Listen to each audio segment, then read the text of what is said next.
2 Samuel, chapitre 1. Annonce de la mort de Saoul. Après la mort de Saoul, David, qui avait battu les Amalécites, était revenu à Tsiklag, et il y passa 2 jours. Le 3e jour, un homme arriva du camp de Saoul, les habits déchirés et la tête couverte de terre. Lorsqu'il fut en présence de David, il se jeta par terre et se prosterna.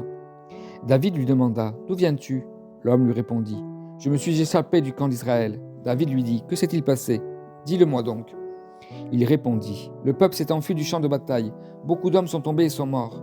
Même Saoul et son fils Jonathan sont morts. » David dit au jeune homme qui lui apportait ces nouvelles « Comment sais-tu que Saoul et son fils Jonathan sont morts ?»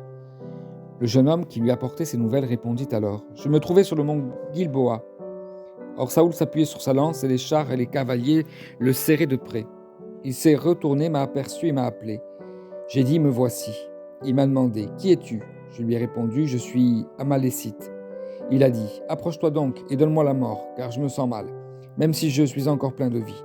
Je me suis approché de lui et lui ai donné la mort, sachant bien qu'il ne survivrait pas à sa défaite.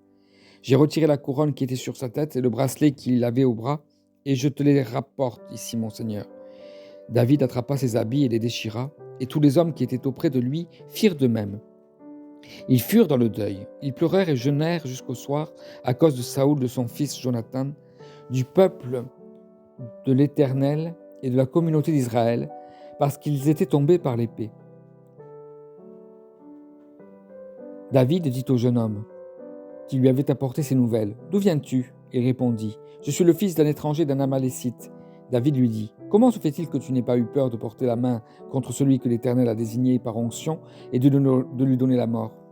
Puis David appela l'un de ses hommes et lui dit, « Approche-toi et tue-le. » Cet homme frappa l'Amalécite et celui-ci mourut, tandis que David lui disait, « Que ton sang retombe sur ta tête. En effet, ta bouche a témoigné contre toi, puisque tu as affirmé avoir toi-même donné la mort à celui que l'Éternel avait désigné par onction. » Oraison funèbre sur Saoul et Jonathan. Voici la complainte que David composa sur Saoul et sur son fils Jonathan. Il ordonna de l'enseigner aux Judéens. C'est la complainte de l'arc qui figure dans le livre de Juste. L'élite d'Israël a été blessée sur tes collines. Comment des héros ont-ils pu tomber ? Ne l'annoncez pas dans Gath. N'en proclamez pas la nouvelle dans les rues d'Ascalon. Sinon, les filles des Philistins se réjouiraient.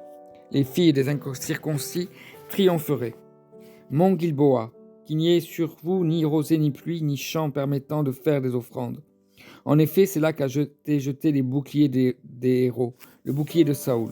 Plus jamais on ne le graissera avec de l'huile. Devant le sang des blessés, devant la graisse des plus vaillants, l'arc de Jonathan n'a jamais reculé, et l'épée de Saoul ne tournait pas à vide. Saoul et Jonathan, aimés et chéris pendant leur vie, n'ont pas été séparés dans la mort. Ils étaient plus légers que les aigles. Ils étaient plus forts que les lions. Filles d'Israël, pleurez sur Saoul. Ils vous habillaient d'un cramoisi magnifique. Ils mettaient des ornements d'or sur vos habits. Comment des héros ont-ils pu tomber au milieu du combat ? Comment Jonathan a-t-il pu être blessé sur tes collines ? Je suis dans la douleur à cause de toi. Jonathan, mon frère, tu faisais tout mon plaisir. Ton amour pour moi était merveilleux, supérieur à l'amour des femmes. Comment des héros ont-ils pu tomber ? Comment leurs armes ont-elles pu être détruites ? Amen.